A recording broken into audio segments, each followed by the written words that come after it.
And welcome back to the Bounce Stadium Rant's flagship NBA program. I am Kev, and I am so happy to be live with all of you, but most of all, my good friend James. James, how you doing? Kev, we're back. We're back. We almost didn't make it, I hear. Yeah, we a little Southwest canceled about 2 billion flights, and they happened to cancel mine. I was a part of it. I rode a train back to St. Louis late last night and drove in. Got in about 2 in the morning. Oh, and how unfortunate. St. Louis, of all places. Just kidding. Can we see the Cubs? There we go. There's a little Cubs thing behind me. Nobody get mad at me, St. Yep. Louis We fans. But also it's also rough. There you can see back here. I'm going to support my team, even though they're rolling out the JV squad tonight. They are currently down 10-0. It's second and 15 here, Kev. That's not too bad, right? JV squad, indeed. It is rough. But that's good for all of you because there's nothing going on. There's no possible way you could be missing anything good on Thursday Night Football. So come hang out with us. Leave us a comment if you have a question about the upcoming NBA slate, maybe your favorite in the MVP race, who you got going as a lock in the playoffs, whatever. We're here to answer it. Just let us know, send a comment below, and we will give it our best shot. James, where do we begin? I think we should begin at Christmas. I know it's been an eternity. It's It been has. I four think Christmas was entire solid. days. There's a What was lot. your There is a lot that has happened since Christmas, bud. so much. So we won't spend a lot of time with it, but because the reason I want to start there is because for so many fans, Christmas is the unofficial start of the NBA season for I them. agree. It's maybe the first time they tuned in. So let's catch up those folks and just maybe some quick takeaways from some of the key Christmas Mm-hmm. matchups. And I think one will set a table for another historical Mm-hmm. performance that came later on in the Yeah. week. I'm going to start with the Nuggets Sun battle of some of the top teams in the West. Obviously, Devin Booker, that was the beginning of his injuries. We'll talk about those. The Joker, 41, 15, and 15 on 25 shots. Kev, it's going to happen again this year, isn't it? He's going to put himself in the MVP race, but people are tired of voting for him and they're not going to give it to him, right? I think that's where we're at. It's got to be, and I think it's so fitting. We're going to talk about all of them, but we have Jokic, Luka, and Giannis Mm-hmm. all putting their hat in the ring with an MVP caliber performance within Yep. 4 days of each Yes. other. Because it Yes. didn't take long for Giannis to say, "Don't forget about me," and we will talk about that game in depth because Mm-hmm. the Bucks fell apart at the end in that one. But yes, I believe that to be the case, James, and I think we talked about this in a previous episode. So, folks, go ahead and check the archives for that because we had this fear early on that there was going to be some fatigue. Of course, the one Mm-hmm. name that comes to everyone's mind is LeBron James. Yep. He should have more MVPs than he has. I don't think I'm alone in thinking that. Then we may be running a situation here with Jokic. What do you think? Is Mm-hmm. he doing enough to keep his name I in the think MVP? he's the hot candidate, right? And the guy that's starting to come up. He started off a little slow, but he's had some, just in the last 2-3 weeks, he's had some monsters. We talked about him last week. We pre-recorded, but we talked about him last week. He had a major game. Man, he's he's good. There's a reason you're not back-to-back MVPs for no reason. But I think we've talked about it. Like, I could see it. I just see the possibility of him, the voter fatigue. It's a thing. It really So, is, and especially with there being some reasonable alternatives. mm-hmm. We've seen it in the past. There are many people who will argue against the Steve Nash MVP. I think there are people who will Mm-hmm. argue against the Derrick Rose MVP and would argue that those were MVPs handed out due to fatigue of other great players. Mm-hmm. Now, we won't get into that argument Nope, today. that's not us. Not today. That's not us. That's not today. But there, just to say, there are instances in NBA history where it is thought that this may have happened, so we have to be cognizant of it being a possibility here, and it doesn't help maybe that Jokic doesn't play in LA or either of the coasts, right? It's not a small market, Denver by But no not a means mega. is It's not a mega one. Mm-hmm. exactly in Yep. the NBA scale of things. We're tiering these guys out. I don't Yep. think they're in that upper echelon, but Mm-hmm.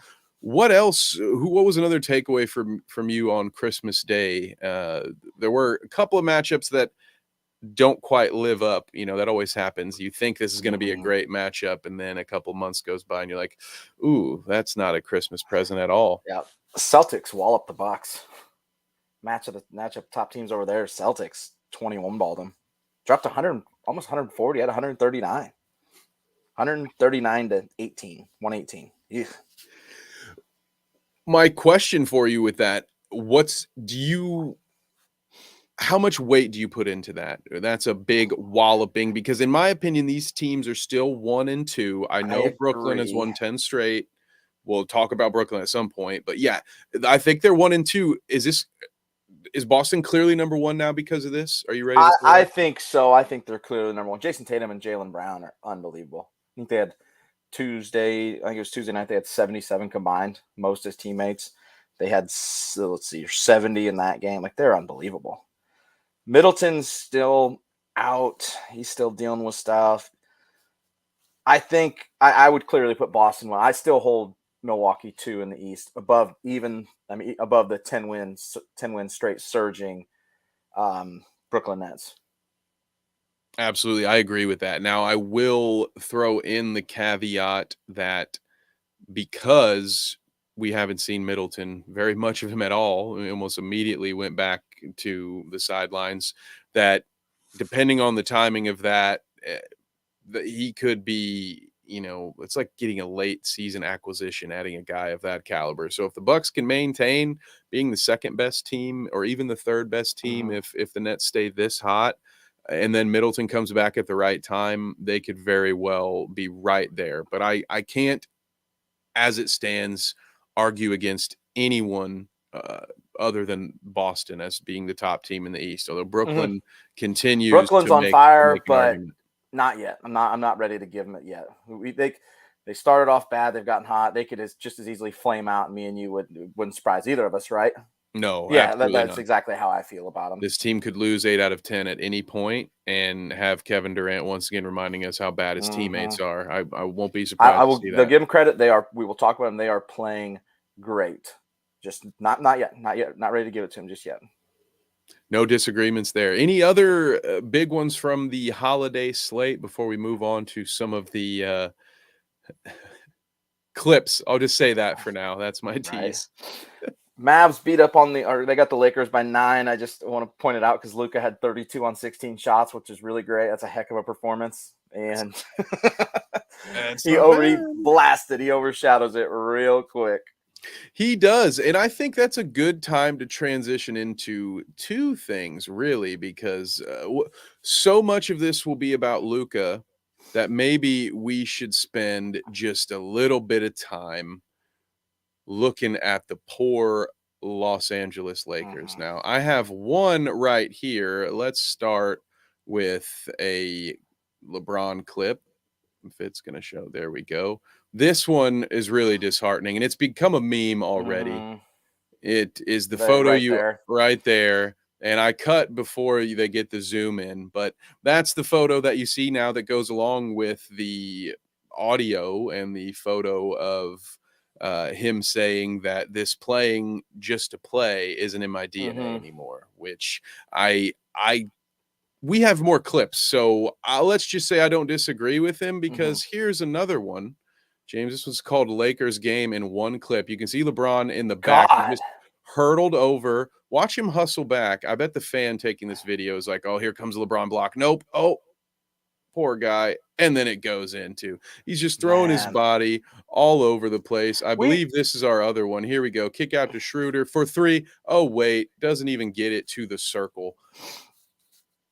if I I'm LeBron, we talked about this. I want out. And I absolutely. think his quote exemplifies it too. Like, and he's not wrong. You have to pay attention to what he's saying because you can read it a bunch of different ways. I read it as I know how to get there. I've been there. He's playing at an elite level. He's playing at an unbelievable level for being 38 years old.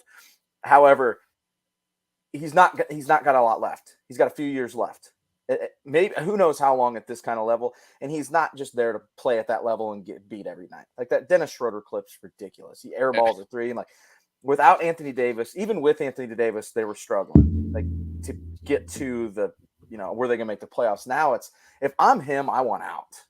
Absolutely. I agree with you. And here, just to throw up, you mentioned Anthony Davis. Yep. Here is the injury. It's looking like he's going to be out for quite some time. Mm-hmm. I agree with you, not only on the fact that if I'm LeBron, I want out, but I tend to think that was the message. So if you've Yeah, seen I the agree. audio of the clip where he says it's not in my DNA anymore, you'll notice he ended the conference there. He took no more questions. He pulled a mic set, at least. He didn't drop it. He was very respectful. But you could tell he said that, and that was it. That was the last thing he was going to say. He wanted everyone to chew on that overnight, mull it over. Mm-hmm. And I don't know how doable it is. And actually, James, what are your thoughts? My immediate inclination is I don't think they can move him this year. It takes such a massive haul to do it. It's somebody that's willing to go all in, because they need picks, they need pieces. Like, if he's gonna go, they got to get a lot. And I think the math would be very difficult too. Math would be very hard, man. It's a mega cap hit. Now, I don't know what it looks like after this year. I think he's got 2 years left on this deal. I know there's a player option. I don't know if he can get out. I see them. I think you'll agree. No playoffs, and something's done in the offseason. And I'm not talking like, hey, let's get some more pieces around me. I think he's gonna want out. Now, maybe this is just my Indianapolis Colts fan seeping in and wishful thinking towards a general manager in a different sport, but is this maybe an effort by LeBron to start to work on getting Rob Pelinka out the door? Because there are some, namely Kev Nevick, who would argue that Rob Pelinka is the issue in LA, that he has failed on multiple occasions to build the right team. You and I know it, James. We've watched gross Cleveland Cavalier teams make it to the NBA finals. And again, there's a disparity in the talent there, but we all know, those watching at home know exactly what a LeBron James roster needs to look like. About like the Cleveland Cavalier, like the teams with Mo Gibson and those dudes, Delonte West, he was taking to the finals. They aren't that much better. And now with Anthony Davis, the Lakers are better than those teams, in my opinion. You can correct me if I'm wrong, but the supporting cast ain't that much different. And I get it's years ago, LeBron, but LeBron's still playing at a dynamic level. Now, he's not the defender he once was, but offensively, you could argue maybe he's better.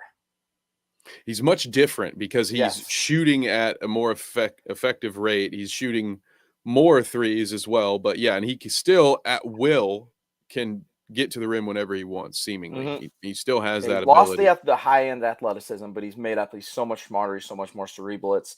They shouldn't be this bad, man. Like, they should not. And as you said, the supporting cast isn't as good, or maybe it's about equal. And what changed from those 09 Cavs to, the 2016 Cavs, or the what was shooters around. They went and got some Kyle Korvers, because even though they had Kyrie and Kevin Love, those guys often got hurt and keep playing. And LeBron was able to do things with Matthew Dellavedova. And that's the name. I forgot about him, man. Yeah, and he's tired of doing that, and I don't blame him. And I mean, no offense to Lonnie Walker and the rest of the crew there, but we know it's not going to work, man. Like it's not what he needs. Yep. To win with LeBron, the way it's always been, like it's always been this way. Load up shooters. You want shooters. Even when it was D Wade and Bosh, they still had shooters out there. Like, I don't understand how did they mess this up? How did they miss this? I don't know, man. Never seen a bag fumbled so hard until I saw the Lakers give Rob Pelinka more money. And then I thought, well, man, now this is just. He was Kobe's agent, wasn't he? Was that his thing? That sounds correct. I'll look that up. I believe I know you're correct on the agent front. And I think that is indicative of the problem here. He's not a general manager. It's been abundantly clear, and I know it's a difficult situation for the Lakers. It's something similar to football terms, the Cowboys or the Colts, where you have these owners that are a little more interactive, but still, I think it's Rob Plinkett. It could be Jeannie Buss. That's what I was getting at. I don't know if she's Yeah, technically the owner, but that's she that's runs the my show. I Jerry Jones believe. equivalent Yeah. there. Yeah, it's somebody who will be vocal, will make it known that their opinion matters. And then you have Mhm. LeBron, who has potentially been GM before in other situations, and I think this is maybe LeBron doing some GM things Yeah. to try to say, The, "Hey, the, you got to make some changes the here." question is like, that's the they have not. It doesn't matter if it's me or you that's the GM, or the smartest man in the world. It could be Elon Musk. Like, they got no cap space. They have no.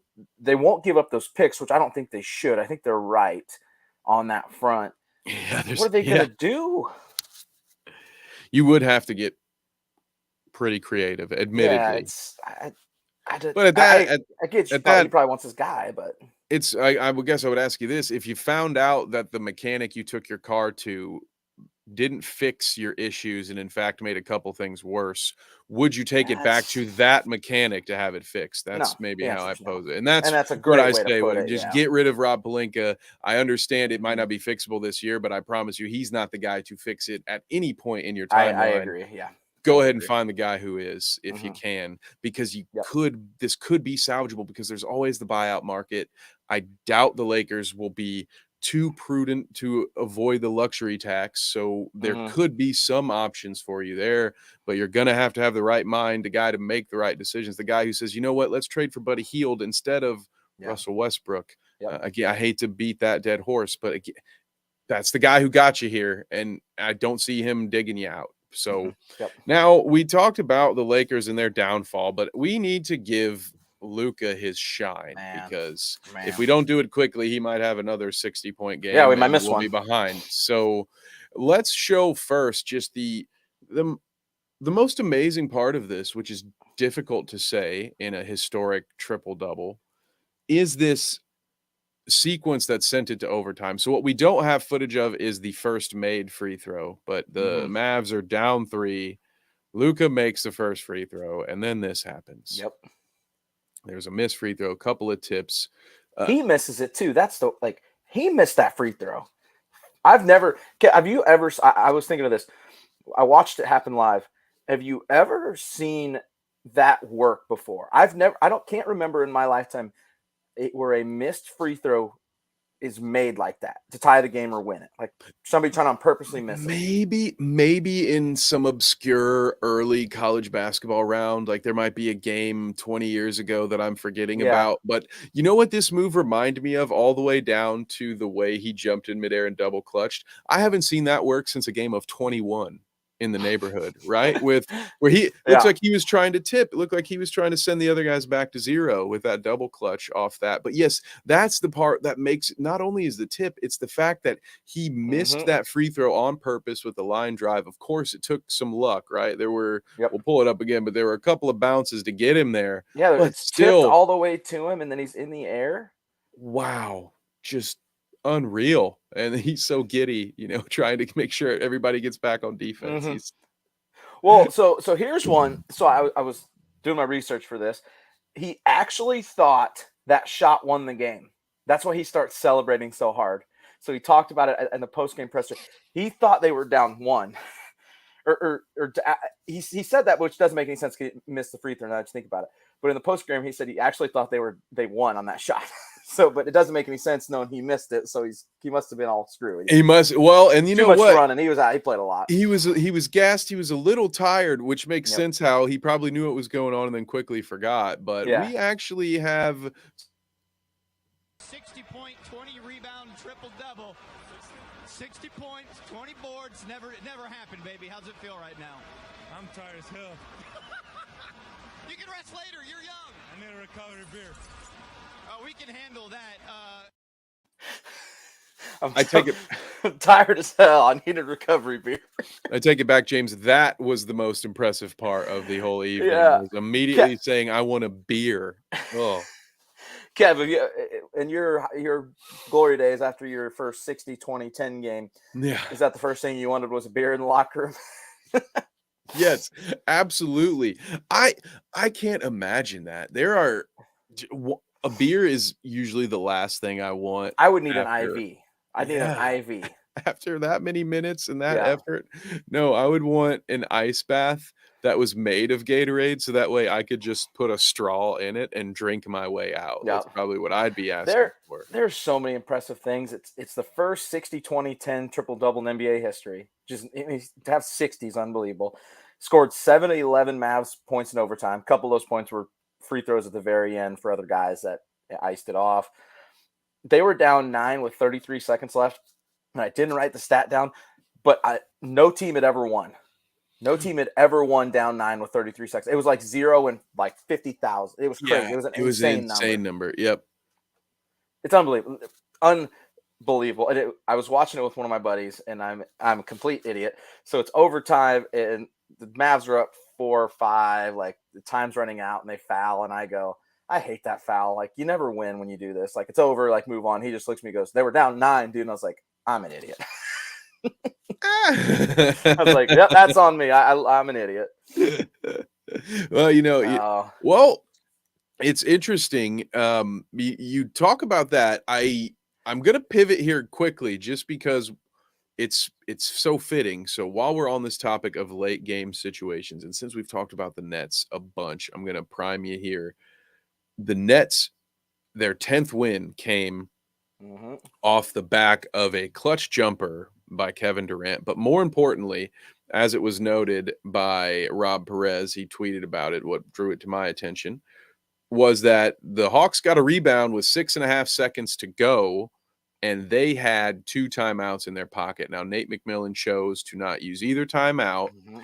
and to just let it go, let the chips fall where they may. Now, it's my understanding, and this is where I want to talk with you about this, James, that there are 2 schools of thought on the matter.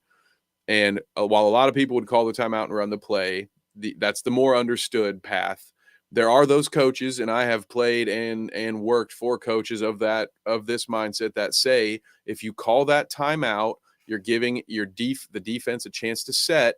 And most teams, or at Mhm. least the teams that I have been with where coaches have this philosophy, they say we work on these situations every single day. So if we don't call the timeout, we're at the advantage. Whereas if I call a timeout, the defense. Now, that being said, Nate McMillan's getting dragged over the coals for not using that Mhm. timeout, James. Where do you stand? Do you agree with me? Or is there Man. another school of thought?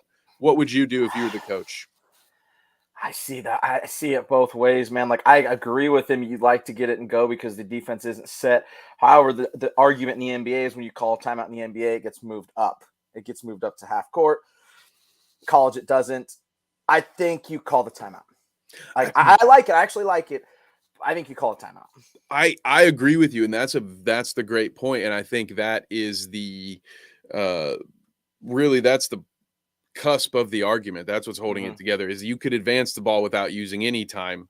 So that's the trade. Sure, yeah, I'm giving them a chance to match up against the 5 that we take out there. I'll take it because now I have 6 seconds where the ball's already in the half court and we have time to draw something up and maybe Hmm.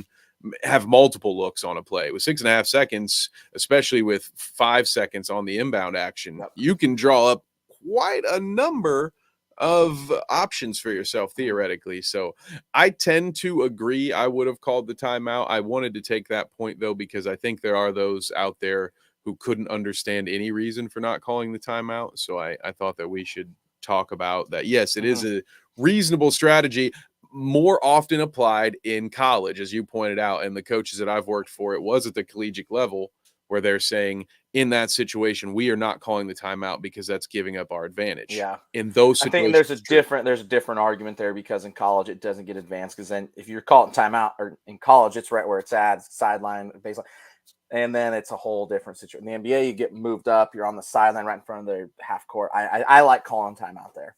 I don't hate his reasoning. I just think in the NBA it's more productive to call that timeout. It gives you a better chance. I agree with that, and I do apologize that I took us on a little bit of a tangent there, but know, before I get into another big night, I wanna show we've got the last couple of bits of our highlights here, and I wanna show Magic fans that may have missed this because I can't blame you, it's been a long season, but I wanna show you something, James, and tell me who does this remind you of? Oh, that's our boy. That's We're our boy. we're Victor 1.0. and we are gonna The get it. old the throw it in dunk. It's not even a dunk. He just throws it down. And that's where I think Orlando fans have got to be seeing shades of a Mm-hmm. young Dwight Howard, right? Where's my Yep. cape? Yep. So Way different player, way more ball skills, but at the freak athleticism, the size, the length. He's playing good, man. Like he he's is. been good. The trade's been good for him. And while he's impressive, though, I Ah, gotta man. say he's This not is doing this stuff. dumb. There is a part right around here that really cracks me up. The triple team that fails completely. The triple team that opens up just parts like the sea, and then he just goes. Ah, some of He's that on. He is unbelievable, dude. He's unbelievable. looks like he's playing on a Fisher Price hoop, by the way, Yeah, when he man, dunks that. it's crazy. Now, some of that, of course, is attributed to the skill level of his competition. Now, in the Yeah, NBA, he's way better. that triple team will not evaporate like Mhm. that. That looked like something out of science class, the way those three particles disperse so quickly. But yeah, there we go. Wembanyama is cranking it up, getting ready for a fabulous rookie year, we would think. Pistons still currently winning that one. A new contender there, Kev. The Charlotte Hornets are alive and well, 9-26. They just got 2 less losses right now. They played 2 less games than the Pistons. I think Charlotte is a definite contender, a real contender for Victor. I hate to say this, and don't get mad at me, Charlotte fans. Oh, you can if you want. Actually, I can't stop it, but I really hope that's not where he goes. In theory, it would sound so much fun. Last year, at around this time, if you had told me the Charlotte Hornets could get Victor, I'd have started to get excited about that. Last year, it was a young, athletic team that could score but couldn't defend. But then things started to happen, and things happened with Bridges. Things happened with Book Night, and now you've got a team where a coach is calling out his players at a press conference. It's gotten to that point that he's trying to get through to his guys through the media. And I don't know about you, James, but in my opinion, it's done at that point. I've never liked that. I don't like the public comments like that. It just, I don't think it ever ends well. I think you've already lost the battle at that point. If you're going to that extreme, you've already lost the locker room. You can't get it back, and it's time to move on.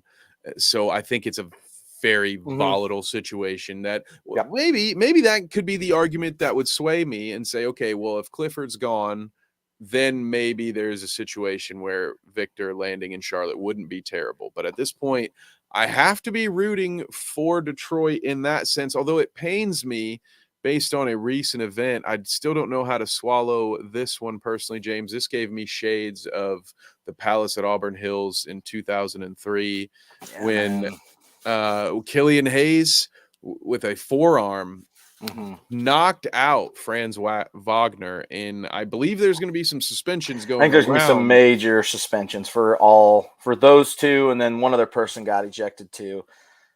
You can't. And I didn't see the preceding play. I read about it. It was a hip check, is what they said. Wagner hip check Killian Hayes right before that. You can't swing. Wagner gets knocked out. It looks like he gets knocked out. Looks like you're hitting him in the back of the head like that. That's prime time concussion, bad news territory. And like you said, it specifically because the Pistons are involved in it, but it brought back shades. And there's gonna be I think there's gonna be some big suspensions. The NBA is not gonna let that slide. You can't. Yeah, the last time this happened, they enforced heavily to make sure that it didn't happen again. And that was another interesting.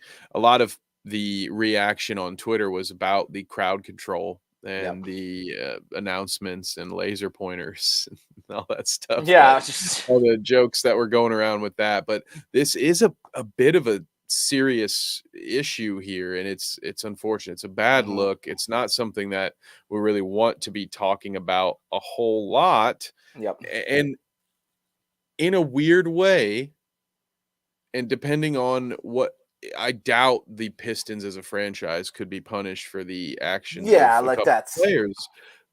But think about this, James. This could just serve to help the Pistons' ultimate goal of getting a number one pick. Like it's a Mhm. weird. Yeah, It's sad that they I may hate that. benefit Yeah, from I that. hate. But if you start suspending dudes, if Killian gets suspended, you're missing guys for 10 games or something. Like I think he could get the hammer. Like I think Wagner will get nailed for his check. Killian Hayes might get hammered for throwing Yeah, that punch. I could see. I wish I could remember, and I should have looked it up. What some of the suspensions were from the Malice at the Palace, Year-long but ones. They yeah, were huge, huge there suspensions. there were games in that season where the Pacers were suiting 6 players, Yes. 6 to 7. It was just absolutely brutal, and I wouldn't be surprised to see Killian full season I would surprise me, but I yeah. maybe not maybe some how many games would we have until the All-Star break? It might even be beyond the All-Star break Yeah, before he I comes could see back. 20 plus games. Yeah. Like he swings. It's not like the Draymond thing where it happened behind closed doors. Nobody saw it until it leaked. Like that was national television. He swings at the guy and it looks like he knocks him out. Like it's a bad look. You have to make examples out of Yeah, in like that that's the thing. situation, Like you have to set a strong, even precedent. it's probably his first time he's ever done. So I don't remember his name ever being in, but like they're gonna make an example because they're not gonna let it happen again. Yeah, and I think, it Hamidou should Diallo is the other one that was thrown out. I didn't see what okay. he did. I think just going back, I'll use Patrick Beverly, that situation where he shoved was it Chris Paul that he shoved in the back, and it was a Mhm. pretty brutal one. I think even that one at that time, I think they were a little too lenient in that situation. Any I don't mind things getting heated. I don't mind an altercation to an extent, but for me, it's when it's a sucker punch or an Yeah. action when it's completely He's not even you looking. can't He see hits him it in the back of the coming. head. Yeah. Yeah, that can be so dangerous. With the Killian Hayes situation, Mhm. with Wagner, not to be dramatic, we're lucky that he was just knocked out and that it might just be a concussion. At the Yep. right, your brain stem is back there, dude. Like that's like the one absolute last place to hit someone. Mhm. That's not going to see it coming. And I Yep. understand that Franz is not innocent in this. That's not my suggestion, Yeah, but we're not saying he didn't do anything in this. I'm saying you can't hit him from behind, sucker punch. He's not looking. Like you yeah. cannot do that. I am, and I will say this much: I do think the retaliation was worse than the original offense. I have seen Yes, I both, would agree. I haven't seen it. and You have. I from what I read, it sounds not and even even close. without it, again, just the sucker aspect of it, because Franz was actively being held back by Isaiah Stewart, who, for his credit, I mean, he had his own brawl, his infamous brawl last year with LeBron, and he was one of the Mhm. guys. I'm not dealing with this. He was the epitome of nope in that Yep. situation, and he kept his cool and actually was holding up a passed out Wagner at one point. So that it was just part of this crazy I mean, well, that was yesterday, right? That's part of our Wild Wednesday. Yep. It was just Mhm. that situation. There was another fan situation.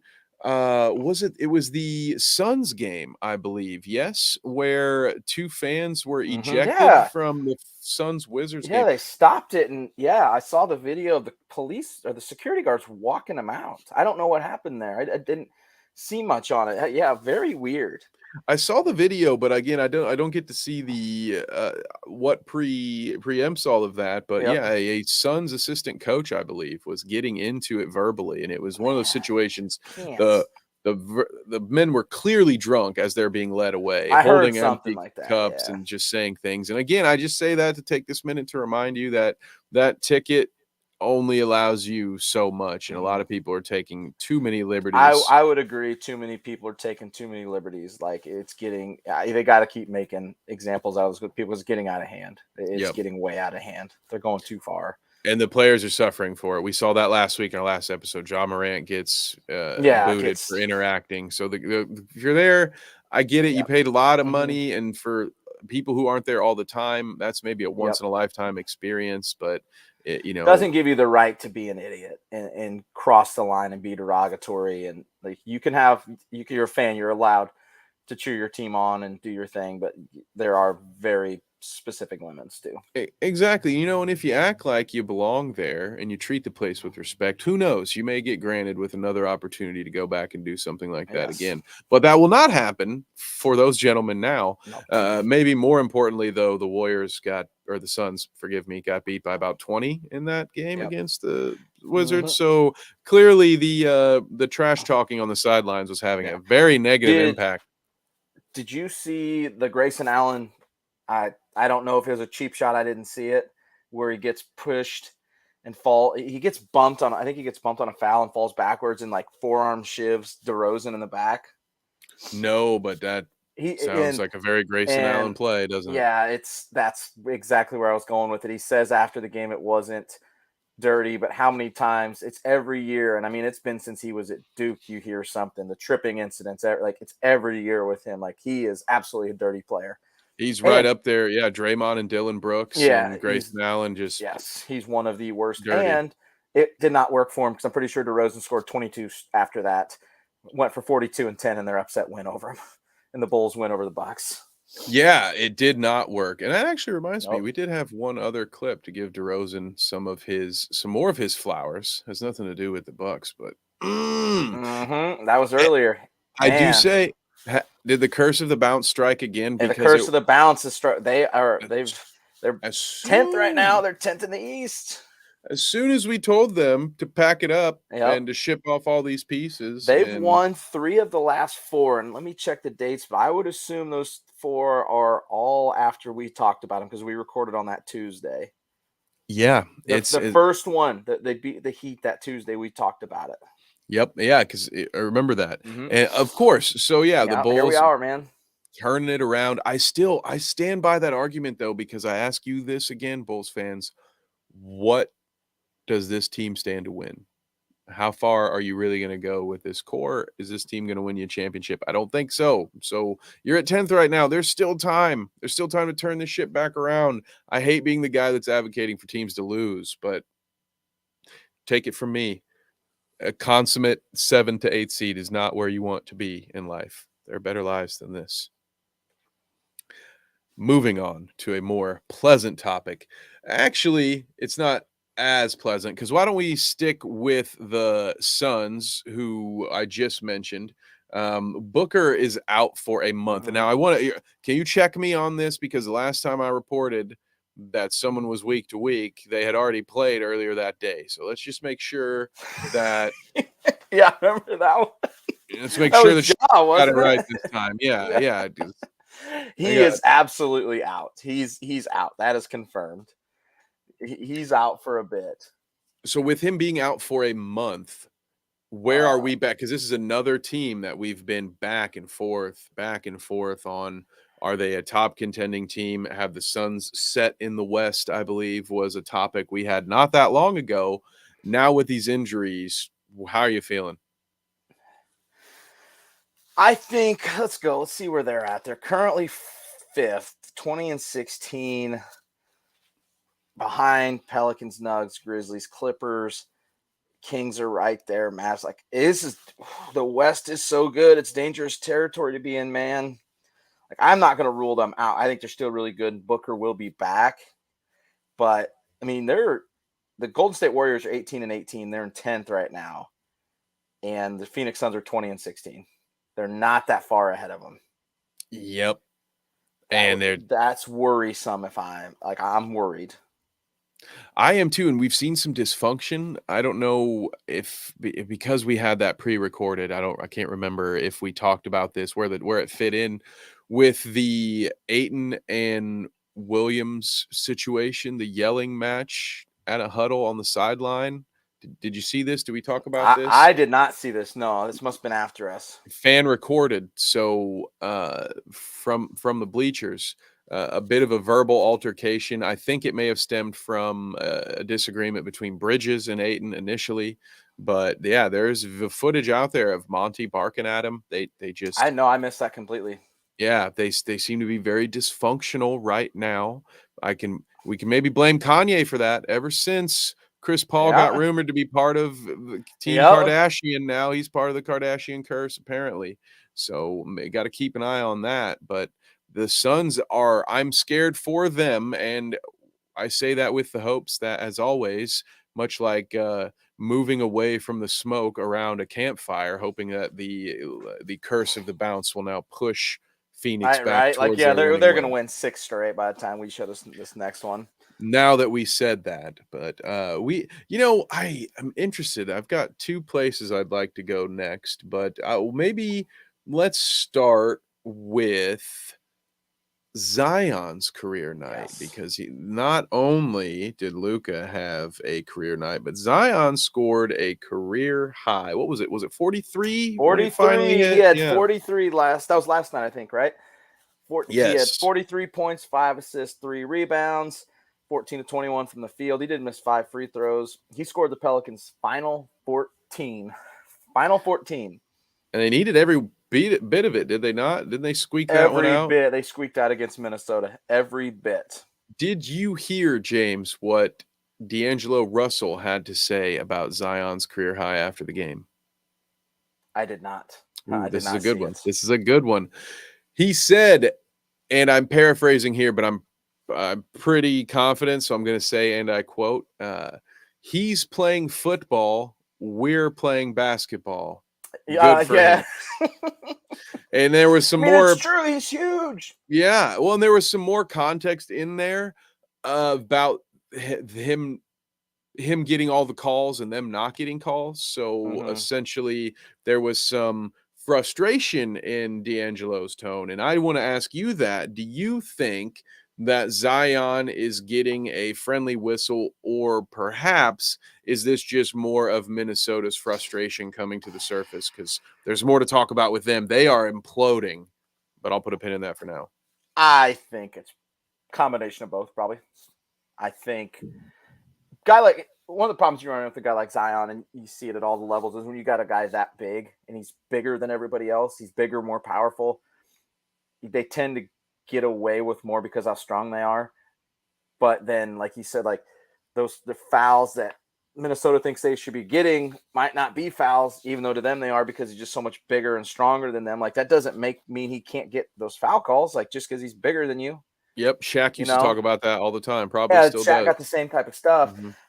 I think it's probably a little bit of both, but you're also right. Minnesota it's coming off rails. Rudy Gobert is not any good. He's not any good, and the Jazz fleeced them in this trade. Absolutely, they did. And it is, I think now, and I've been saying it since the time of health and safety protocols. And now this is politics, personal opinion aside.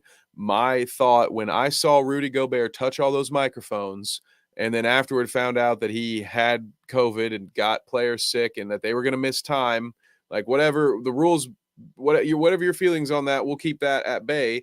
The rules were the rules, though, and Rudy put himself in a comedy bit over winning. And that's my thoughts when it came to that. And in that moment, I kind of started to think, I don't think Rudy is a serious guy at all. I don't think he wants to win. I don't think he really cares. And then it has continued. It's weird. He always had those issues with the Jazz, too. Like, it was never as public, but there was always stuff there, too.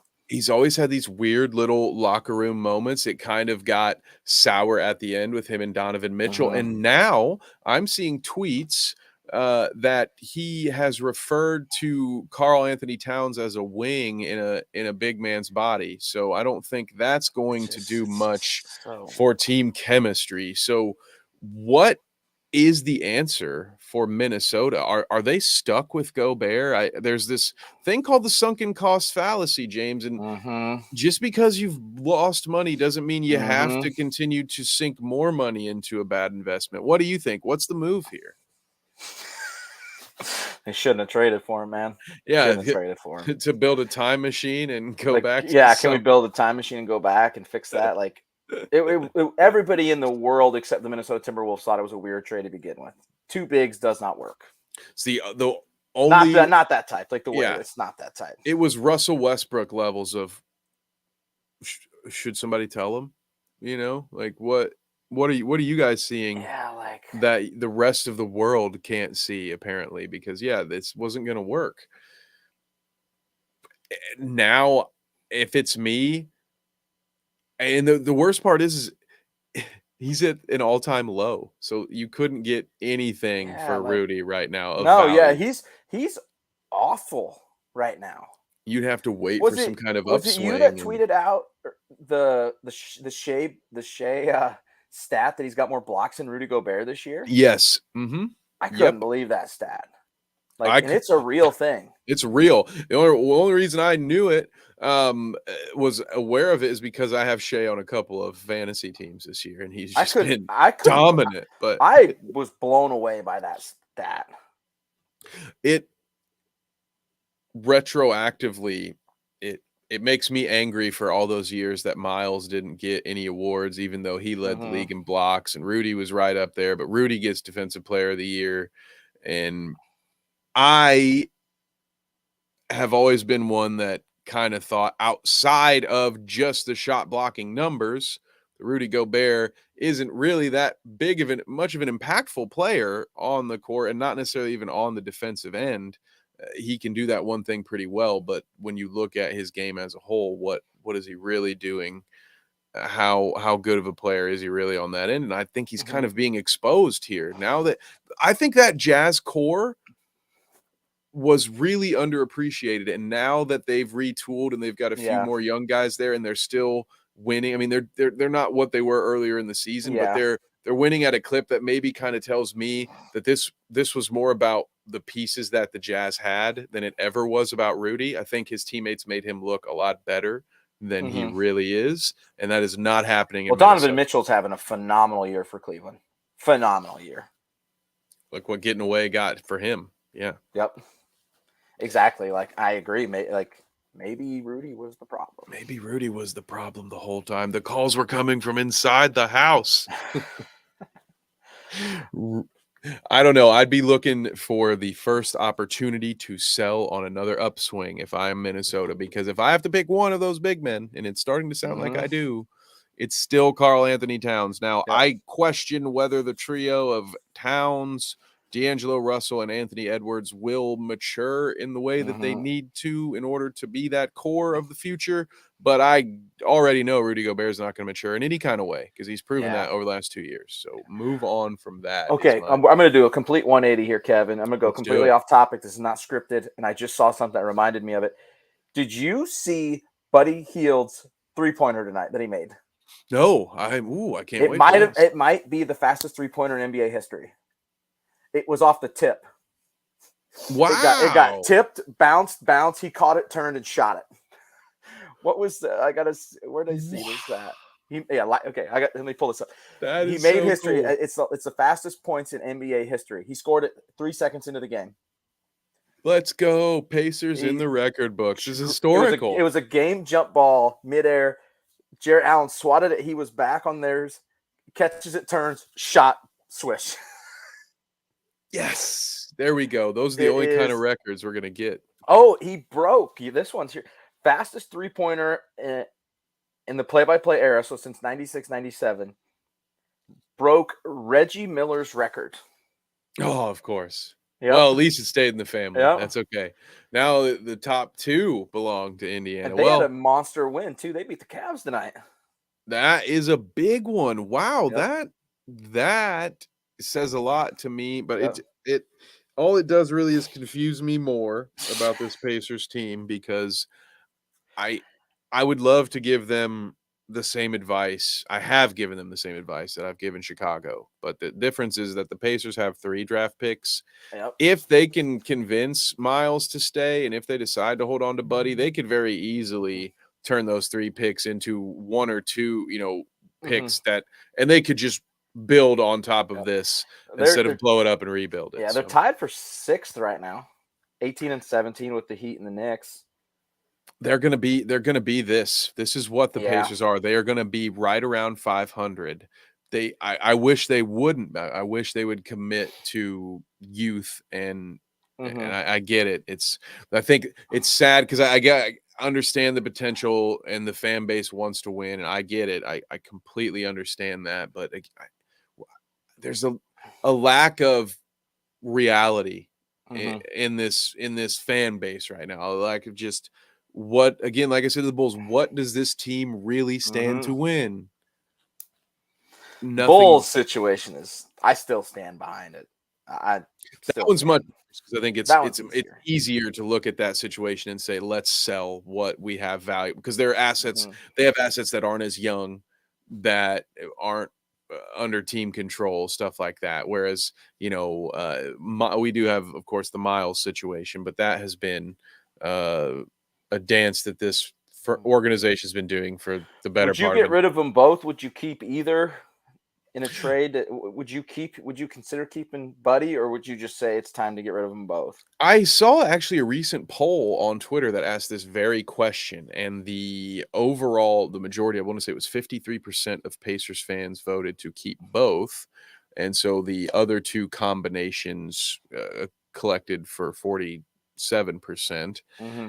For me personally, this one is very tough. I think my heart wants to keep both. My head says move if you trade one that it should be Buddy Hield because Mm-hmm. the team has talent on the wing. I Chris Duarte is a big question mark here because despite he's had some injuries, but he also just hasn't played as well and Yep. hasn't played as much. And if he goes back to what he was last year and goes back to that trajectory, then I think the team would have been ready and willing to move on Mm-hmm. from Buddy Hield. They also, I don't know, they have other guys now, not that, but they have Terry Taylor playing in Fort Wayne. He had 51 points not that long ago Mm-hmm. in the G League. So they have guys who they've called up before there's O'Shea Brissett who Mm-hmm. never gets enough minutes. So like they have other guys there that they could play. So if I'm trading one, I'm trading Buddy Hield, but personally, my heart tells me to keep them both. So let me pivot it and put it back on you, James, since you can look at this objectively with a clear head. What would you do with those assets? You said they got 3 picks. Yep, 3 first-rounders this year. It's theirs, and who else's? I know you've told me a million They've times. And I got don't they've pay got attention. the Cleveland pick for sure, and Okay. I can't remember, but none of them are going to be lottery picks unless the Okay. Pacers is a lottery pick. We'll just Okay. put it that way. So mid to late first rounders. God, that's tough, man. Like I think I see it like you. I think Buddy and I think you trade Buddy and Miles like and try to get a lottery level pick, because I think I don't think any Pacers fans going to disagree that Halliburton and Mathurin are the future, right? That's guaranteed. Yes. However, their timeline doesn't match up with the other two right now. The other two can help on championship level teams right now. They can help playoff teams. Yeah. And I think that should be the Pacers. Yes, you can make the playoffs, but like they're tied for 6. Is that your ceiling? Like the play-in game? Yeah, to get a That's play, not and it. that's the thing. While I think Halliburton is the type of guy, I think he will be playoff ready, although he hasn't had the experience yet. I agree with all the other ones. The rest of that team outside of they're just not ready, and that could be those that want to argue against us would say, okay, well, they'll get them there this year and get them ready. So that way next year they'll have the talent. My one caveat for this would be if you have some form of a actual commitment from Miles Turner before the All-Star, before, you got to get him signed before the deadline to an extension. You Otherwise, can't just let him walk. Then you have to trade him. And then if you're trading him, then I can go back to if you want to keep Buddy again. But I think if you're keeping Buddy, then there are some other players on this roster that they need to move on from and make room, make a little more room for everybody. But yeah, I think the reason I think for me that Buddy Hield, I think he's such an attractive piece to a lot of teams. Miles on paper, if Miles were under contract, he's the more attractive prospect to certain playoff teams. But it's that fact that teams know they may only be trading him for a half-season rental, that not as big of a return. Whereas with Buddy Hield, you could get a nice little return there. And while we're talking about trades, I have heard, and this wouldn't necessarily be a trade, but this rumor has really shocked me. And at first I thought it was just a fan base having fun. And then I started to see real NBA reporters talking about it as a possibility and also what is tampering again? I can't remember what that means, but apparently James Nothing. Harden is open to a return to that's Houston. How they're that's not tampering, I don't know. I don't care. I disagree with tampering, by the way. I think everybody should be allowed to talk and do whatever they I want, agree. but I'm just confused by it. Like why would you want to go there? the Sixers are 20-13. Why did he Playing do the what he did then that got him in tampering trouble in the first place, right, James? Lest we yeah, all forget. I know it's a yeah. 24-hour news cycle. It's very easy to forget these things. James Harden took a pay cut so that his former Houston Rocket Could teammates come there and then he got come play and popped for win. tampering. And now they're up in a Why would he want to go back there? They suck. is he looking is he I can understand seeing the landscape and going, "Oh wow, Boston's good and they're going to be good going forward." And I now am once again now I feel like James Harden could be looking around saying, "God bless it. When I was in the West, it was stacked and I couldn't get out of it. Now I come to the East and now Kevin Durant's here, which again, that Yeah, was his fault. He it's came, but now so he's like, oh man, odd. we got Giannis. Now the East is too stacked for me. Maybe he knows something we don't know about the Embiid situation. Maybe Joel Embiid won't be because Man, Joel Embiid has said it too. He said, I think Philly fans don't want me here. So maybe it's worse than we think. But what do you think? This just seems like the Daily Insider kind of, or whatever, the Inquirer kind of reporting. It seemed odd. Like that's the first thing that I thought of, and maybe you'll disagree. I just thought it was weird. I thought the whole like the timing of it, like what is it? It wasn't. It was leaked. However you want to say it, a source. I'm like, Mhm. you're talking about going back to the Rockets, who let me pull up their record. Are 10-24. They're the worst team in the West. Yeah, they're They're awful. absolutely a dumpster fire. What are you going to bring back there? Yeah, like no, I And mean they have pieces, don't get me maybe if wrong. they get Heavy on Wembanyama, like pieces. then it's time to go. I don't mean Maybe that's what he's looking at. But again, it's not guaranteed. That's a coin flip type. Like there's a lottery for a reason, you know.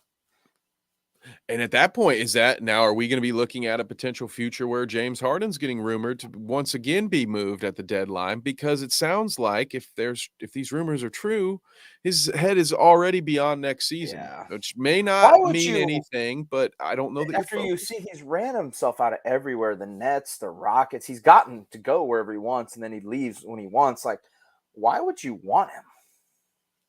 Yeah, if Daryl Morey on He's a not second young. time He's not around, the MVP guy yeah. anymore. He's really good. He's still really good. He's not the MVP version. And the league has taken steps and will continue to take steps to water down some of his illegal offense because we can't talk about. I mean, Mm-hmm. I can't talk about Yep. it without talking about the blatant hooking and the offensive fouls that get called defensive fouls. It The wasn't as bad when he step was backs. younger. Yeah, the traveling. Now that he's Mhm. older and he's lost a step, multiple steps at this It point, sticks out like a sore thumb. yeah, and it just becomes more and more obvious, and he's not going to get those foul calls, which means his volume scoring is going to go way down because again, he Yep. isn't that guy that can dice you up and shoot the.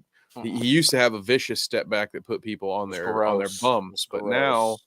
he's closer to a bum than that guy. He's not a bum, but by any means, he's a very good player, but Mhm. he is heading towards just normal, regular guy closer to than he is to being the guy who Yes, took Houston by. He's not you're the guy absolutely who right. can take Houston He's back. correct. He's He's not down going the hill. back to who he was. He is who he is now.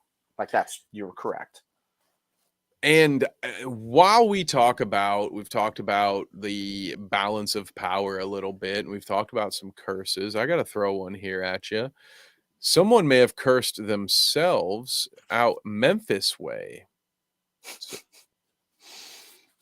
bum Man. bum bum ba-da-da-da, da-da-da-da, da-da-da-da, ba-da-da-da-da. Yep. So you see those scores there. For those of you who might be listening, Uh-huh. allow me to read you them. Since Ja has said, and for full context, this was in an interview when he was asked about any teams that he was scared of, not scared, but teams he was concerned about on his way to an NBA title. And the only answer he Uh-huh. had was Boston. When the reporter pushed back and said, no teams in the West. You see the smile, you see the response. I'm fine in the West. Well, the West had a little something to say about that. 125-108 loss to the Suns. Mhm. 123-109 loss to Golden State, a depleted Golden State at that. 105-91 loss to the Denver Nuggets. So what do you think, James? Is Ja fine in the West? So the stats are so weird between the East and the West. So they're 11-3 against the East. That's elite. They are 9-10 against the West. Their last 5 games have been against the West. They've lost 4 of the 5. I don't. It's weird. Like I think I get what he's saying. It's just weird, very weird. There are too many of these. You would want to call them anomalies, but you've got the Warriors, who are Dr. Jekyll, Mr. Hyde when it comes to home and away games. Yep. Then you have Memphis, similar, not as bad. They're at least 500 in the West, but again, two so completely odd. different teams, and it is very odd. And I do think it's a direct result of the Grizzlies and the Suns do a great job of making every team in the league despise them and bring out the best in them, because I'm going to put it bluntly, they're annoying. Both of these franchises are annoying, and they're doing that on purpose, and that's fine. That's part of the game. That's is in between the ears. The problem, though, like you said, like, yes, they are annoying, but you're putting a target on, especially within your own conference. It's weird, man. I don't know. They're playing right now. Let me pull up the score here and see. Even if you are fine in the West, that's all I'm saying. You don't have to say it like that. There's nothing good that can come from it. Yeah, you might. You get a little, I guess, dopamine rush if you call your shot, so to speak. If you get to brag about how good you are in the West, then you would. But think about what small of a reward that is, with the risk of calling out. There are, in my opinion, at least 4 or 5 teams that could win the West as it stands right now, and you've just put all of them on notice. They won tonight. These guys are cocky. They think they're that much better than us. If I'm New Orleans, I've circled Memphis on my schedule. I probably already had if I'm coaching New Orleans, but still, again, why give these good teams bulletin board material? It's just not smart. It's unnecessary. And if you're good at what you do, what you need to, I don't know, maybe that's what he's doing. Maybe he's trying to generate. If I talk a little smack, they'll talk smack back to me, and then I can use that to hype myself. I agree. It's not working. So they won tonight. Which conference did they beat tonight, Kev? It's got to be the East. Yep. So they are now 12-3 against the East. They beat the Raptors on the road tonight, and like it's so weird. But maybe they just put I think the target's just on their back. Like, I think you're right. It's a weird thing, man. Not something that I personally would have done. Nope. But yeah, what else? So we've talked, I think, about most of Wednesday, but we missed at least one. Well, there are 2 storylines. I'm going to mention this first one briefly. The Kings slipped past the Nuggets. They beat them by 1 late De'Aaron night. Fox at 31-13. Yeah, big night. Yeah. We've talked about the Kings earlier this season, and they haven't gone away. Do you have the standings pulled up? Do you know where they are? Yes, I do. I think they're still in the Kings playoff mix. They're 18-15. They are right there behind. Look at Clippers, the symmetry. Phoenix. You said they're 6. They're 18-15. Just to take it back to the Pacers, and we talk about it, some trades and some moves. How well this worked for everyone. Domantas Sabonis and the Kings. Everybody got what they needed. Yeah, De'Aaron Fox is the lead dog there, but that's why they moved on. They needed it. That's the thing. Like, Halliburton's really, really good, and they had 2 really, really good guards, and the Pacers had 2 above average bigs. Sabonis is definitely the better of the 2, but they needed to swap, and it's worked out for both of them. Worked out very well. And what did not work out on Wednesday night was that passing play right there for the Cowboys, because Tennessee just got a 50-yard passing interference. If anybody doesn't know, I'm watching the game right now next to me. Man. Oops. It was like a second. It was a 3rd and 9. That is like a 50-yard passing play. They're going to get the ball in the red zone. It's only like a 6-yard line. It was uncatchable too. What a dumb play. Okay, back to the basketball coverage, folks. This is why I hate the Titans. I needed those passing yards too. But you know who else just collapsed and fell apart, much like the DB on that play? Unfortunately, it was the Milwaukee Bucks, who, despite a gargantuan effort, an MVP-esque, if you will, effort from Giannis, who at one point, with 3 minutes left in the game, had 40, 20 and I think 7 rebounds or something. He was close to his own triple-double, yet somehow the Bulls pull it out with a 6-point lead. The Bucks, if you look at the story, I don't know if you've got the box score pulled up, James, but when I'm you pulling it up watch right it, now. I accidentally just closed it. Milwaukee jumps out to a lead and they just slowly give it all away, and then the Bulls overtake them in overtime. Maybe they just ran out of gas, but yeah, a big collapse. DeRozan had a monster game. Yes, he did. Yeah, let's go. All right, got the box score. Giannis had 45. Man, he took 39 shots to get to 45. Woof. Bobby Portis, their second leading scorer, 20. We've talked about DeRozan, 42 points, 42 and 10 on 25 shots. He was great. Levine had 25. They cheap shotted DeRozan. He got pissed. Yeah, that was going to be what I asked. So do you think, is this more a Bulls win or a Bucks loss? I'm gonna give the Bulls. I'm gonna give them a little credit here in getting this win. I'm gonna give them a little bit of credit. That's fair. I think you highlighted some of the inefficiency. Hearing Giannis's stat line, it sort of waters down. I mean, again, the numbers are impressive regardless, but it does shed some light on the offensive performance there and maybe why the Bucks couldn't hold on to this thing at the end. But yeah, I ultimately, the Bucks are still the better team. But this has got to be what's frustrating Bulls fans, right? A team that can go ahead and do this, and this is the team that they thought that they were getting, right? This is a team they thought that could go out and maybe make some noise in the Eastern Conference playoffs, but it has not been the case. So what else was there? Was there anything else I missed on Wednesday with that slate? I think we covered most of it. Ooh. Got the Warriors beating the Jazz. They didn't have Clay or Wig. Jordan Poole, 26 points. DiVincenzo's in 2 of his last 3 games has had a season high with 19. It's his new favorite number. Yeah. So the Warriors, I think they're quietly on a 3-game winning streak right now. Yes, they are. So they've got back to 500 here. Let's see who they've beaten here. They beat the Jazz, Hornets, Grizzlies. So Hornets no good, but there's the Grizzlies. They can't beat the depleted Golden State Warriors. Golden State still doesn't win on the road. It's impossible for them to win on the road. They're 3-16. It is 15-2. They are 15-2 at home, Kev. 15-2. It's unbelievable. If they could somehow get to the 4th seed, though, you bet $1 million on them to win the championship because they'll never lose at home. They'll win every series in Game 7 at home. Yeah, it'll be easy money at that point. And another big one on Wednesday that we talked about a little bit earlier, so we might not need to go in depth about the game as much, but Brooklyn won their 10th straight against Atlanta, and that one, I guess I have a similar question. Is this more about the rise of Brooklyn, or the Hawks are still the Hawks can't be happy with where they are. Yeah, Hawks are heading in the wrong direction. We're hearing, I don't know if you've seen this, I think we maybe talked about a little bit in the Discord, but they are talking about the odds of teams that Trae Young will get traded to now on Twitter. Yeah, so that's interesting. I don't know if that's maybe a bit of an overreaction. What do you think? Do you think that the Hawks should move on from Trae? No, absolutely not. How about this? What are you gonna do? Yeah, what are you gonna get? And this might help us. Like that. No. If I read the list of teams that are rumored to be in here, maybe we can get an idea. Because maybe you can find me something. Maybe you can find me something that can make me believe. But I don't see. I'm going to spoil a little bit of it here. I don't see where it works. So the best odds, starting at the worst, because that's more fun. Number 9 and 10, tied for 9th, Portland and Utah. All right.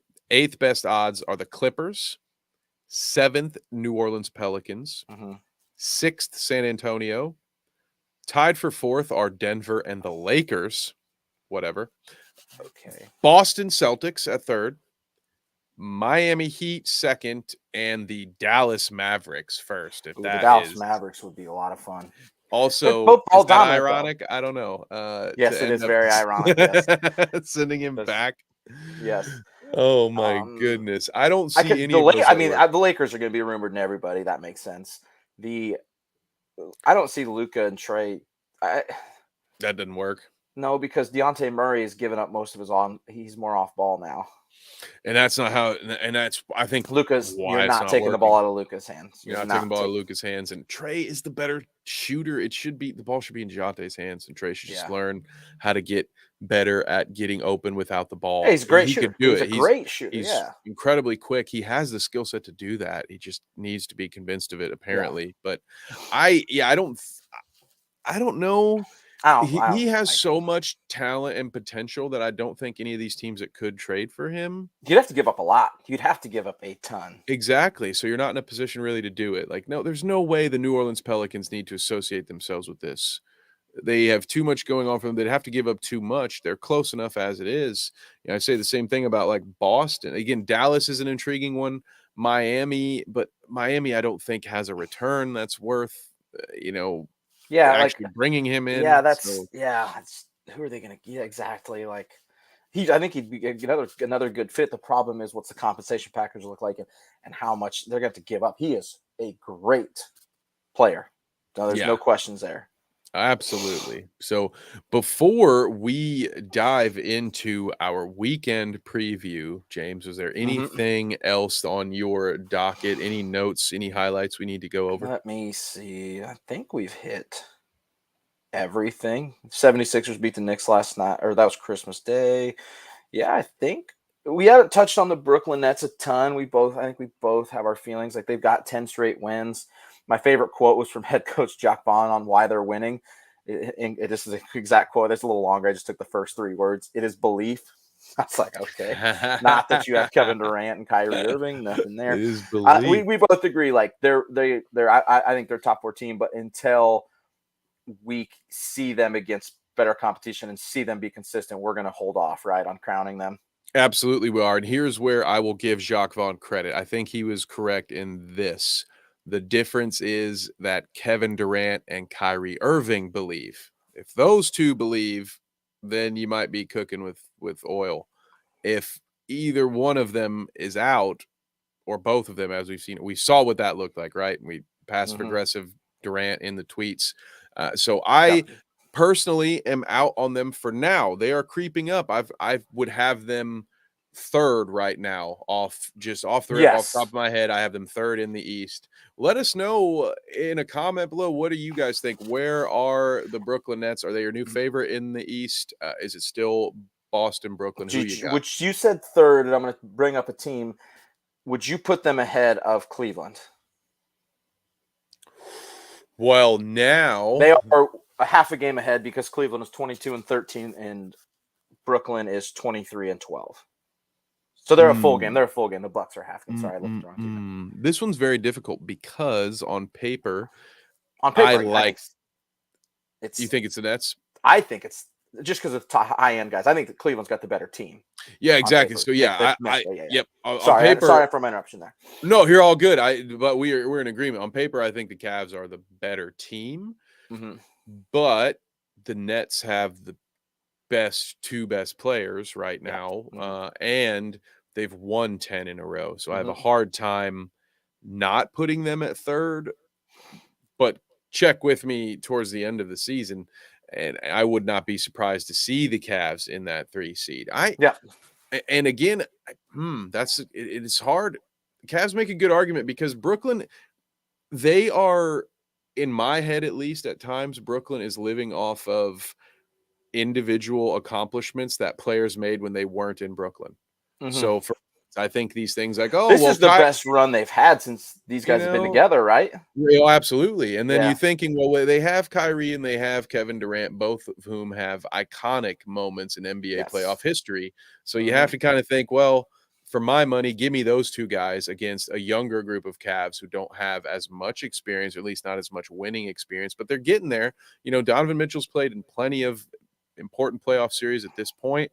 Of course, they still have Kevin Love there. He knows a thing or two about winning a championship in Cleveland. So that's the thing with Cleveland. They've got a guy that's been there, done it, and you're absolutely correct. And Jacques Vaughn, too, credit where it's due. He was one of those grinding, quality backup point guards. One of my favorite players growing up, just because I always loved big affinity for the backup quarter or backup point guard, man, because That's a dude who's out there because he knows he's pretty much a coach on the court. Yep. There aren't any backup quarterbacks. Damn it. Sorry, point guards. Why do I keep saying that? There aren't any backup point guards. You in must be the watching NBA. the Titans game and they're back up to Their the backup quarterback playing right now. There aren't any backup point guards in the NBA who are there unless they're a project, unless they're the future point guard. None of those guys are there based on their athleticism. They're all there because they understand the game. They are a coach on the floor. They run the offense. That, and especially it was much more that way, I think, back in Jacques Vaughn's era. So I think there should be some credit given there as well. But yeah, give me Brooklyn by a smidge, by that one game that they currently have. I will take them over Cleveland. So who is looking good for our weekend preview? Now, I know we have a huge slate of Friday games. Mega Friday slate. We don't have our usual visual, so feel free again. Let us know in the comments if you have a game you're looking at. It doesn't have to be Friday. It can be Saturday or Sunday. If you have a game you're looking at, you want our take on it, whether it's a friendly wager or you just want to know who's going to be the next guy to drop 50. Leave us a comment. We will answer those. We are wrapping it up here. Essentially, we're doing the weekend preview, and then we're out. So if you have a question, get them in while they're here. But I will turn it back over to you, James. What's our first weekend preview? Going by time slots here. 7:30 is Suns Raptors. That's fine. Suns are a little down. I'll skip that. I'm gonna go 8. I'm gonna go with the Timberwolves Bucks at 8:00.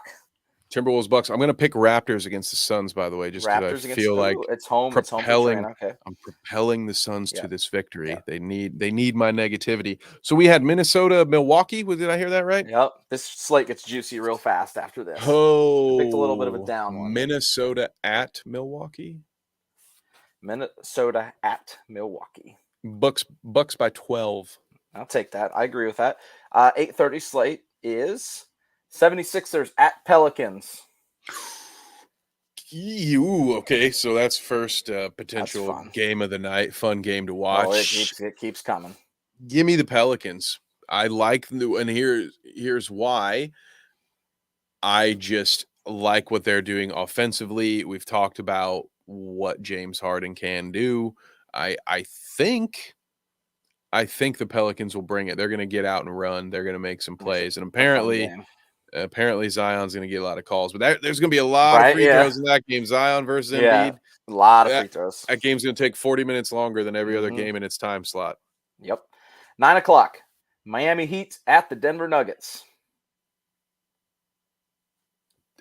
I got to go with Denver, despite the hat. Sorry, Heat fans. I think at home. I think so too. That's another fun one. 10:00. Trailblazers at the Warriors. There's only one pick because the Warriors don't lose at home. Yep, it's. I mean, hey, here, so we can make this fun for those of you who haven't been hearing us preach the good word of Shaedon Sharpe and the other Portland Trailblazers. Keep an eye out. You know about Lillard. You know he can yam too. That dude can go up and get it. I've seen some crazy alley-oops to him. So look at that, a future scoring machine in the NBA. So while you're watching what will hopefully be a hard-fought victory at least, but it's a Warriors victory. I agree 100%. So watch for the youth movement out in Portland to keep yourself occupied. And then your final game on Friday, also at 10:00, is the Utah Jazz at the Sacramento Kings. At Sacramento. Yep. Oh man, two of our darlings here too. Yeah, I know. It's sweet on both these teams. Bounce on bounce action here. It's a little scary. Give me Sacramento at home. I love Sacramento at home, and especially when they are like this and they are winning. They got a little energy in the building. It's going to be a close one, but hey, they just won. That's going to be fun. That is a very fun game. There's going to be a lot of scoring in that. The over-under on that game is 239, by the way. 239.5. There's going to be a lot of scoring. Are you taking the over? Maybe. I might. Give me 2 days, and I can finally start. It'll finally be legal here. But just a quick note: our any betting advice that we give you is strictly for entertainment purposes only, and please do not sue us if you make a bad bet. But yes, 238, 239.5. Give me the over on that one. But yeah, what else? That's our Friday slate. That's pretty solid. I would be taking the night off if I were you guys and just watch some NBA basketball. So there's still good games the rest of the weekends too. By the way, Tennessee just scored a touchdown. Joshua Dobbs, their backup to the backup quarterback playing, just threw a touchdown to Robert Woods. I didn't know Robert Woods still was even playing at this point for Tennessee. I don't know what is happening over here, Kev.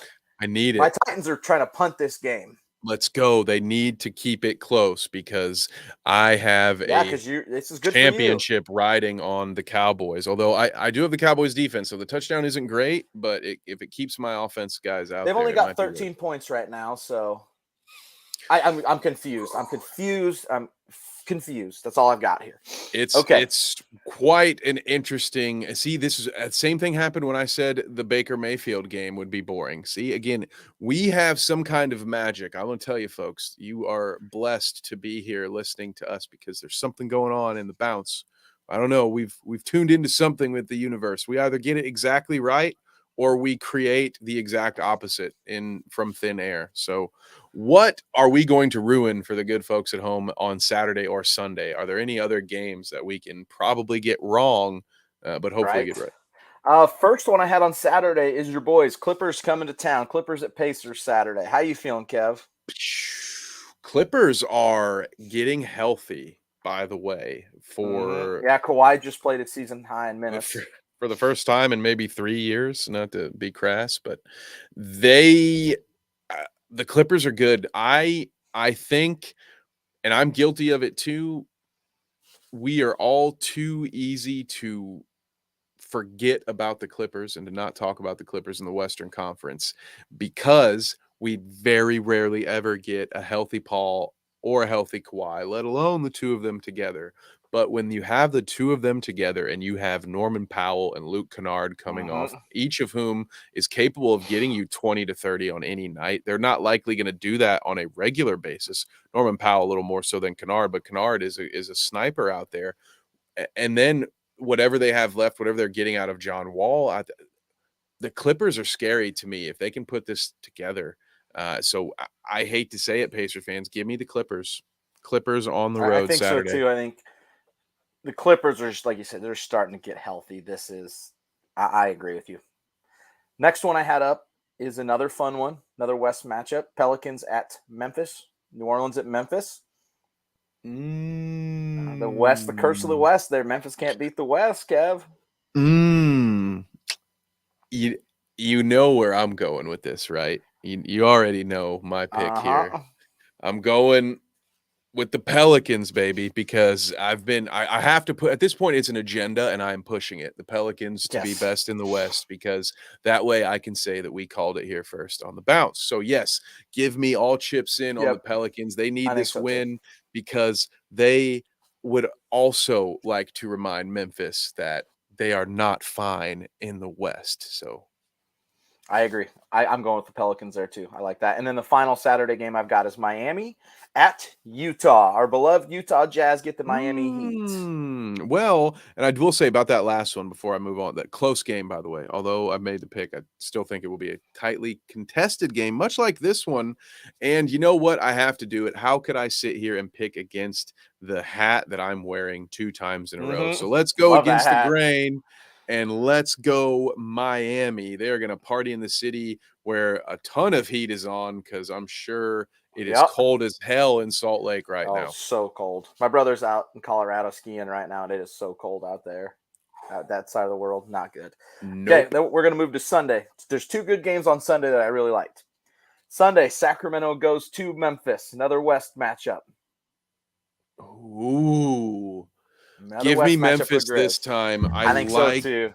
I like this matchup. Sacramento a lot. I like this game. Yes, this would be a game if you have the ability to watch it. I would watch it. That's a fun game. This is one that won't probably get as much attention. It's going to be great basketball. It has the potential for a great basketball. A lot of scoring. And then the mega this is possibly the best game of the weekend is on Sunday. The Boston Celtics at the Denver Nuggets. Oh. Yes. Might be I think it's the best game of the weekend. That is a heck of a game. Couple of MVP candidates, which again, I know we gave Jalen and Jason their collective flowers earlier when we talked about Boston, but since we're here And we've talked about Jokic, we've talked about Doncic, we've talked about Giannis. Jason Tatum's right there too, right? Mm-hmm. He's balling. I So think and he Jaylen has Brown's balling.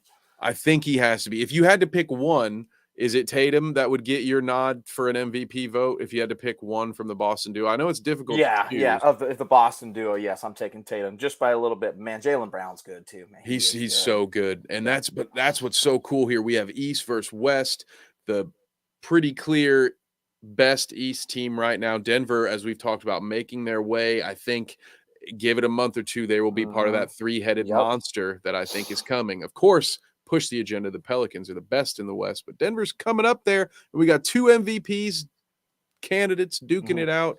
Yeah, I think you're right there. Game of the week. I think it's the game of the weekend. Give me Denver at home. Yep. Your boy T.Y. with a 25-yard reception, just so you know. Atta boy. Yeah. We need it. Yes. That's 8 o'clock Sunday night. That's a heck of a cap to the New Year's weekend. You got a lot of NBA action this weekend. That is a monster game on Sunday. I didn't think, I will get to spend my new year watching basketball to cover it for the bounce. That sounds like a great way to spend the rest of my year. Heck of a New Year's, my friend. Bring in 2023 in style. It is going to be fantastic. And speaking of that, might be a good time to remind the folks that going into 2023, you can find us here on the Bounce live Thursday nights at 9 p.m. Stadium Rants YouTube channel. If you're here right now, please subscribe. We'd love a like. We'd love a comment. We got a few minutes here left to ask us a question. We'd love to hear it. And we will be here for all of 2023 to bring you the rest of this NBA action. But sorry for the bumper there, James. That is a great weekend slate. Do you have any final touch points? Were there any other scores that wrapped while we were here? Any takeaways? Let's take a look. Let's see. Takeaways from the NBA tonight. Spurs are up on the Knicks with 18 seconds left. That's weird. Mavericks are up 20 on the Rockets at the end of the third. Not surprising. Hornets upset the Thunder. I guess not really an upset. Pacers beat the Cavs. I talked about that. Celtics get the Clippers tonight, 116-110. That's fun. Let's pull that. Very good. Okay. 116-110. That's bode well for our Kawhi Leonard, type. 26 on 16. Paul George, 24 on 22. Norman Powell had 19 off the bench. Jason Tatum, 29 on 26 shots. Jaylen Brown, 29 on 25 shots. Oof, they struggled. Those two struggled from 3. Jaylen Brown was 0 for 8. Jason Tatum was 3 for 11. Marcus Smart, 17. Devin White, 15. Robert Williams had 12.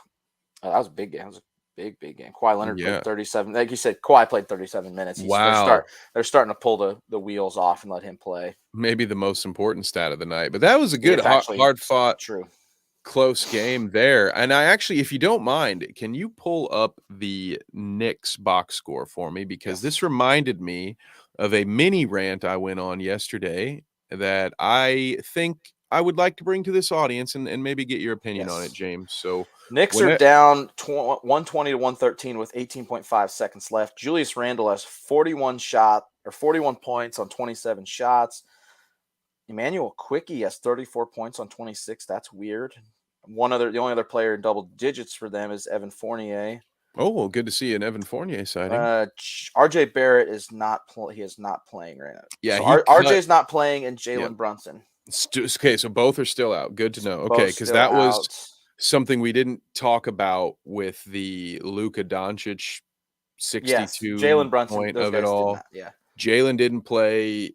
RJ Barrett cut his finger early on and missed the rest of the game, which, to bring it back to the Mavericks for a brief second, I think it should be noted that in a game where Jalen Brunson and RJ Barrett didn't play, I believe Fournier also did not play that game against the Mavericks, and we'll get to the Tom Thibodeau of it all here in a second.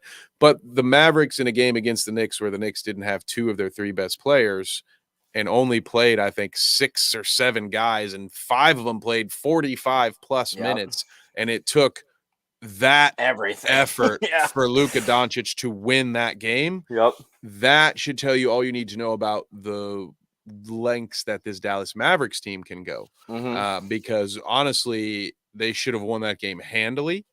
And now, to get to the root of my real gripe, I don't understand, James, why Tom Thibodeau still coaches in the NBA. Before I get I'm gonna say something to you real quick before you even go on your rant because you're gonna laugh. Like I said, I've said I was with my buddy on Tuesday in my weird travel watching the game with him, and this is an exact quote. I just look and I go, I didn't know Tom Thibodeau still coached in the NBA. see, good. And He's long past elite status. He used that, like when those Chicago Bulls teams with Derrick Rose pre ACLs, like he had some teams, man. And that's the thing. And he had some guys that could do what he was asking them to do. He had prime Derrick Rose. He had young Jimmy Butler. We all know how hard that dude likes to work. And like you said, so yes, not only is Tom Thibodeau a bit outdated in a number of ways, the way that I most want to focus on, though, in this moment, as it pertains to that last game, and maybe this one, you have to let me know from the box score, is why has Tom Thibodeau not learned that he cannot get away with an 8-man rotation in the NBA and playing 6 players 40+ minutes? Oh, man. That was a game they should have won. I don't understand how in that game against the Mavericks, you can tell me Evan Fournier is not going to provide you valuable minutes. It's too easy for guys to get into Tom Thibodeau's doghouse, and then he won't play them. And then other guys get gassed. And when was the last time you saw a Tom Thibodeau team not break down in the playoffs? Never. Julius Randle played 43 minutes tonight. Quickie played 43. I think is it Quentin Grimes played 37. Great. He's been a nice. Every starter played. Grimes, yeah. Every starter played over 28 minutes, which is a vast improvement. Probably because they're all dead on their feet from the Mavericks game. But or maybe it's growth. Maybe I should be an optimist here and say maybe after all this time, Tom Thibodeau has Tiger doesn't change his stripes, bud. I don't disagree with you. I think this should be it for Tom. It's weird to say that. I don't mean to be calling for a man's job. I think he'd be a great college coach. Get him back there. There's plenty of money to be made. The Knicks are not going to get out of this situation with Tom Thibodeau calling the shots. I'm sorry for my rant. The hearing that name reminded me that I had that segment in mind and I didn't have time to add it to our show rundown. So James, what do you think? Am I wrong about this player management, this time management? Am I you can't run dudes down. It's like the 7 seconds or less Suns. Those dudes, like Amari Stoudemire's whole career got ruined there in New York because he never got off the court ever. Yeah, and it makes no sense. And some of this stuff is like just every other business, right? Resource management. You have X amount of players. If you're only comfortable playing a third of them, then you have failed in the roster that you have built, or the person who's in charge of allocating those minutes is failing. They're either he's not doing his job right, or they need to start making some trades because apparently they don't have anyone on that team that can play. Spoiler alert, it's not that last part. They have got Quentin Grimes stepping up. They have some guys over there, and I really hope we get to see someone else give it a shot in New York. That's all I'm going to say. So that was my final thought. Were there any other from tonight that I stepped over that you wanted to talk about? No, we talked about the Grizzlies beating the Rockets. Or the Raptors, not the Rockets. So we hit them all. So the Spurs officially won that game 122-113 or 115. It's over. Yep, that game is over. So nope, we hit them all tonight. That's actually more. There's usually not that many Thursday games. Yeah, that's actually why we picked Thursday. That's exactly right. Spoiler alert, guys. Yeah, we wanted to be able to bring you all the news on a slow news day. So with that in mind, do not forget to subscribe so you can be notified. I will have you know that if you are subscribed to Stadium Rant, you will be notified 30 minutes before we go live. I think you can even have it an hour, 10 minutes. You can customize that stuff how you want. You'll also be notified of our NFL program, Necessary Roughness. We've got another damn fantasy podcast. We got Rumbles of Red all the time here. We got live shows all week. We got more live shows than we have days off around here. So subscribe. You will get your money's worth. Absolutely. Because it's completely free. James, where can they find you, sir, other than right here? Right, Tennessee, baby. The old Titans Tilt podcast. The travel got me all messed up this last week, so I didn't get one out on the road. I got stuck in Nebraska, and I found my way back somehow. So I'm going to do a big recap weekend or episode this weekend after this game. Tennessee looks good enough right now. But I want them to lose, and then I want us to beat Jacksonville next week. And we know that you picked Jacksonville to win the South, so it's an all or nothing game next week. But yeah, you can catch me there, Titans Tilt Podcast on Stadium Rant, and then you can catch us here every Thursday night, 9 p.m. We're pretty good on the schedule here for a while, Kev. I don't think we have any conflicts. There aren't any pre-recordings coming down the pipeline here anytime soon. No, as far as I know, we are going to be all clear. And you can also find me on the Stadium Rant Podcast Network, chatting it up with my friends on the Indie Intercept podcast. And I also write for Stadium Rant, covering the entire AFC South, which is why, as James mentioned, I maybe was a little ahead of the curve on this whole Jaguars bandwagon the rest of you guys are jumping on. But I will say it could make for a good episode, James. I might have to talk. There's talks in the works. There might be a combo coming. There might be a good one next week to have some fun with. Because no matter what happens for Tennessee this game or the Jags, it is an all or nothing next week. For Tennessee, the Jags still have a weird outside shot at the wild card. Tennessee does not. Looking forward to it. Yeah, so you can find us there. And until next time, we thank you so much. You can find us on Twitter. Here are our Twitters. But until then, be safe. Happy holidays. Happy New Year. We will see you in 2023.